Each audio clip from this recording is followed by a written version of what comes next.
In this video today, we're going to be going over saddling and unsaddling. We've got Breeze right here to help me out demonstrate. We've already groomed him. He's already been curry combed and stiff wire brushed. Now we're going to go ahead and put the saddle on. First thing that we're going to put on is our saddle pads. Looks like these. When you're putting on the saddle pad, all you got to do is throw it up over the back of the horse and make sure that everything is nice and level. What that means is that the front is up on their wither, nice and far, up there like that. You can see where that wither starts and where it ends. We're wanting to dissect that front shoulder, pretty much cut it in half. The other thing that I'm really monitoring is that the level of the actual saddle pad is nice and level with their belly. That way it's not going to be all cattywampus and jacked up, kind of like that. You want nice and even, much like that. The other thing that you'll realize that I'm not doing is I'm not pushing it farther back than that, because we don't want the saddle rocking back once that horse starts moving forward. That is the correct saddle placement right there. Once our saddle blanket has been placed, we're going to go ahead and throw the saddle on. Here at CLU, we use Western saddles much like this. The easiest way I find to do it is to face the back of the horse quarters, something like this. Really bend your waist like this, give it a good little throw up and down. When you're putting a saddle on, you want to be as gentle as you can. Remember, some of these saddles are kind of heavy. You don't want to pinch them or throw it on them or freak them out like that. Once the saddle is on, I always like to give it a little shake, a little adjustment, make sure that it's nice and fit correctly and comfortable for them. After the saddle is on, we're going to start letting down all the straps and buckles that cinch it to the horse. That's over on this side. And I do hug a butt. Our girth and back cinch and breast collar are all held on one piece right here.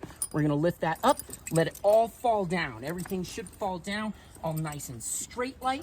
You want to make sure that you don't have any straps that are going underneath or over anything that it's not supposed to. What I'm talking about is if the girth was underneath the stirrup or over the stirrup, much like this, you don't want to cinch it to them, because then that way that stirrup is up against the horse. The correct way is to bring that girth around, make sure that the stirrup is on top and that girth is nicely on their belly like this.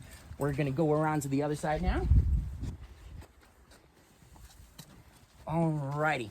I mentioned that these are Western saddles. We use our tack in a 3-strap system. So first off, we're always going to start with the latigo. I always like to put the stirrup up like that. I'm going to bring down the latigo so that it is ready to go ahead and connect to the cinch. And I'm going to reach down, grab that cinch right there. This one is a neoprene cinch. We're then going to use the latigo, put it through the D-ring, pull it all the way through. You need all of it in order to do this correctly. Once you've got the latigo all the way out, you're going to put it back up through the saddle D-ring once, go back down through the girth D-ring twice, just like that, and that's it. A lot of our latigos and girths on this ranch have buckles. I'm going to use this buckle right here to go ahead and cinch that up. We don't use a lot of Texas tees on this ranch unless that girth and or latigo combination requires it. I'm then going to store the rest of this latigo right there, nice and easy like that. Next up is the back cinch. Back cinch comes right down under here like this. I'll bring that up, buckle it to the other side of the back cinch. Back cinches are very important because you don't want to cinch them up too tight.